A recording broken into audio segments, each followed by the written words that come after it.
대한 주제 말씀도 경청해 주시기 바랍니다. 그리고 방금 문제 등을 지적한 바입니다. 한대로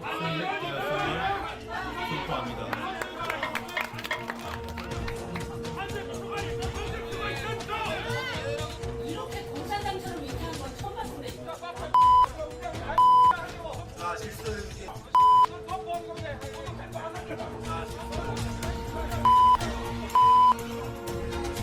이런 주총이 어딨어? 나는 누구다 하면은 수총장의 저승사자 악명 높은 관악산 산신령이요. 안녕하세요. 오랜만에 인사드립니다. 저희는 3월 말부터 바쁜 나날을 보내고 있습니다. 3월 마지막 주에는 주주총회가 대부분 몰려 있습니다. 약 2,000개의 코스피 코스닥 상장 회사 중 평균 60%에 가까운 상장사가 3월 4주차에 주주총회를 진행하게 되죠. 그 중에서도 주주총회가 가장 많이 개최되는 날을 슈퍼 주총데이라고 부르는데요. 올해 슈퍼 주총데이는 3월 27일 약 670여 개에 가까운 회사가 주주총회를 진행했었습니다. 네, 주주총회에 참석하기 위해서는 주주총회 참석장과 그리고 신분증을 지참해서 참석이 가능하신데요. 회사의 추가 서류 요청에 따라서 위임장 그리고 인감증명서 등을 추가적으로 준비해서 가시면 대리인으로도 참석이 가능하십니다. 네, 그럼 개최 날짜를 확인해서 참석만 하면 될까요? 네, 물론 그러셔도 되지만 주주로서 필요한 정보를 얻고 권리를 행사하기 위해선 준비가 필요합니다. 준비 없이 참석하게 된다면 얻는 것이 없이 돌아올 수 있겠죠.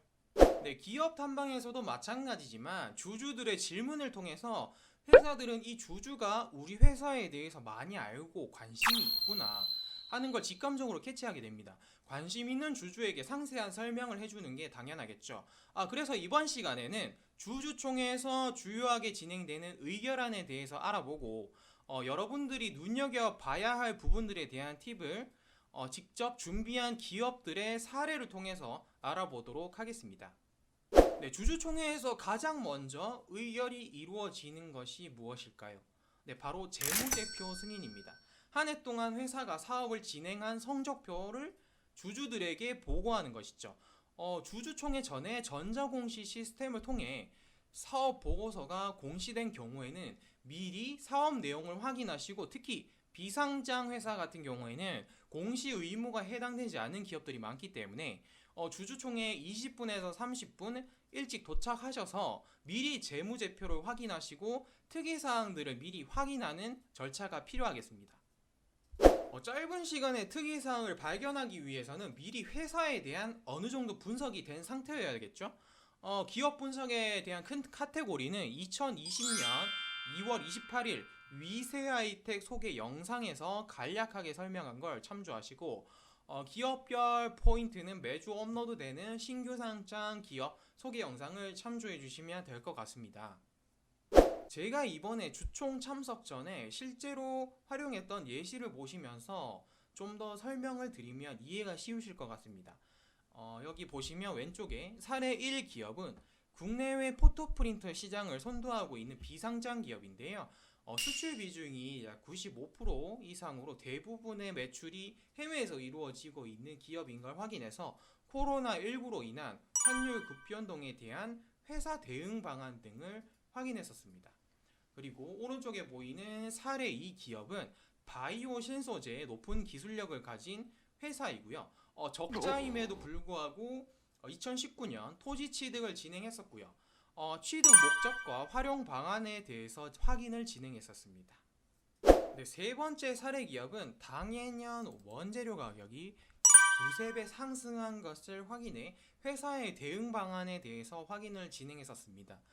위 사례와 같이 그 회사만이 가지고 있는 특이사항과 리스크를 사업 보고서를 통해서 확인 후 주총에 참석하는 것이 회사의 대응 방안과 앞으로의 사업 계획에 대해서 좀 더 명확히 확인할 수 있는 시간이 되겠죠. 네, 주총장에 참석하셔서 재무제표에서 가장 먼저 확인하셔야 될 것은 맞습니다. 주주분들이 가장 잘 하시는 실적 확인이겠죠. 매출액, 영업이익, 순이익 등을 확인하셔서 내가 예상한 실적 예상치와 부합하시는 것을 확인하시고 더 나아가 재고자산, 매출채권, 매입 채무 등의 증감 현황과 현금 흐름을 통한 정상적인 영업이 진행되고 있는지를 확인하셔야 되겠습니다. 네, 또한 단기 차입금 등 이자 지급성 부채가 급증한다든지 유형 자산의 대량 취득 등이 확인된다. 이런 예상을 벗어난 특별한 수치의 증감을 확인하셔야 되겠습니다. 이러한 근거와 함께 재무 관련 사항에 대한 요청을 진행한다면 좀 더 원활한 커뮤니케이션이 가능할 것입니다. 네, 두 번째 의결 사항은 감사 이사 선임에 관한 사항입니다. 네, 첫 번째 말씀드렸던 재무제표 의결은 주주분들이 굉장히 관심이 많아서 질문을 굉장히 많이 하십니다. 서로 손들고 질문하기 바쁜 경우가 굉장히 많죠. 하지만 감사 이사 선임권으로 넘어가게 되면 갑자기 분위기가 조용해집니다. 주주들의 관심이 대폭 감소하게 되죠. 하지만 저는 이러한 감사이사 선임에서 놓치지 말아야 할 부분이 있다고 말씀드리고 싶은데요. 임원의 선임의 목적이죠. 임원 대상자이신 분들이 소위 스펙이라고 하죠. 경력을 보시면 굉장히 화려한 경우가 많습니다. 아이비리그 출신, 스카이 명문대 출신, 석박사 등 빽빽한 사회활동과 더불어 외모까지 신뢰를 주기에 충분한 분들이 많죠. 하지만 임원 선임에서 우리가 주의 깊게 봐야 할 부분은 바로 명확한 선임 목적입니다. 실제로 주총에 참석했을 때 이러한 부분에 대해서 관심 있어 하시는 분들은 찾기가 힘듭니다. 회사에서도 왜 이분을 임원으로 선임했냐고 하면 이분의 스펙을 읊으면서 사회 경력이 굉장히 화려한 분이시고 회사에 많은 기여가 될 것이라고 대충 얼버무리는 경우가 많습니다. 하지만 명확한 선임 목적을 가진 회사에서는 어떻게 답변할까요? 목적을 가진 회사의 경우 우리가 S사의 판매를 작년부터 진행했으며 앞으로 판매 확대를 위해서 S사에서 수십 년 동안 영업팀에 종사하면서 잔뼈가 굵으신 XXX 이사님을 선임했다는 식으로 구체적인 회사의 약점 보완을 위한 선임이라고 명확히 밝히는 회사들이 있습니다. 회사의 성장 속도와 방향은 주요 경영진의 의사결정에 따라 흥망성쇠가 결정될 수 있으므로 이러한 부분에 관심을 가져야 한다는 것이죠. 네, 세 번째 의안은 임원 보수 한도에 관한 사항입니다. 선임권과 함께 굉장히 빠르게 넘어가는 부분이죠. 바로 임원 보수에 관한 사항인데요. 임원의 보수는 작게는 몇 억에서 많게는 수십억까지 적지 않은 금액입니다. 하지만 실제 주총에 참석해보면 임원 보수는 별 이의 없이 넘어가는 경우가 많은데요. 보수의 적정성을 판단할 때는 비슷한 규모의 경쟁사 임원들의 평균 보수와 임직원 평균 급여에 따른 임원 보수 확인이 필요합니다. 예시를 보시면 업계에서 임직원 평균 연봉에 대비한 임원 보수는 8.26배 수준인데요. 임원 보수 평균이 3.2억으로 확인됩니다. 이러한 사항을 확인한 상태에서 만약 주총에서 우리 회사 임원의 보수가 9억이고 임직원 평균에 비해서 15배 이상의 보수를 받는다고 치죠. 분명히 이러한 사유와 원인에 대해서 확인할 필요가 있다는 것입니다. 회사에서 업계 수준을 잘 모르고 있다면 이러한 부분에 대해서 확인을 요청할 필요도 있다는 겁니다.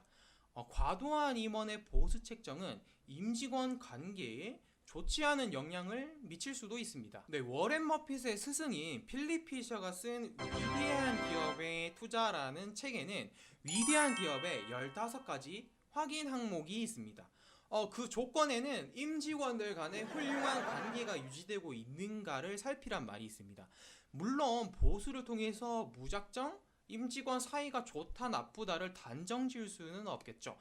하지만 이러한 확인을 통해서 과도한 비용 지출 방지 및 미연의 불화를 감지하는 작은 참조 자료로 활용이 가능할 것 같습니다. 제가 마지막으로 말씀드리고 싶은 내용은 유무상 증자 같은 증자 현황과 주식 매수 선택권 같은 스톡 옵션 등 자본금 변동 사항에 관한 내용인데요. 예를 들어 유상증자 같은 경우 주주 가치가 희석될 우려가 있기 때문에 해당 부분에 대한 명확한 확인이 필요합니다.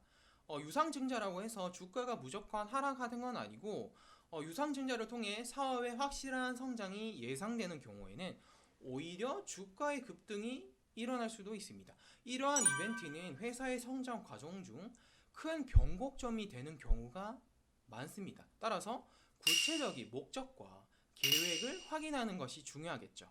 이번에 제가 주총에 참석했을 때도 적자인데도 불구하고 스톡옵션이라고 하죠. 주식 매수 선택권을 부여하는 회사를 보았습니다. 회사 사정이 좋지 않은데 스톡옵션을 부여하는 이유가 무엇이냐고 물었는데 회사 대표님은 지금 당장 회사가 어렵지만 스톡옵션을 통해 직원들에게 우리는 앞으로 잘할 수 있다는 믿음과 격려를 하고 싶다고 말씀하시더군요. 경영진의 직원에 대한 배려가 단번에 느껴졌습니다. 이렇듯 실적과 숫자뿐만 아니라 회사의 철학과 경영진의 성향을 피부로 느낄 수 있는 것이 바로 주주총회라고 생각합니다. 여러분도 기회가 되신다면 주주총회에 꼭 참석해 보시길 권장드리겠습니다.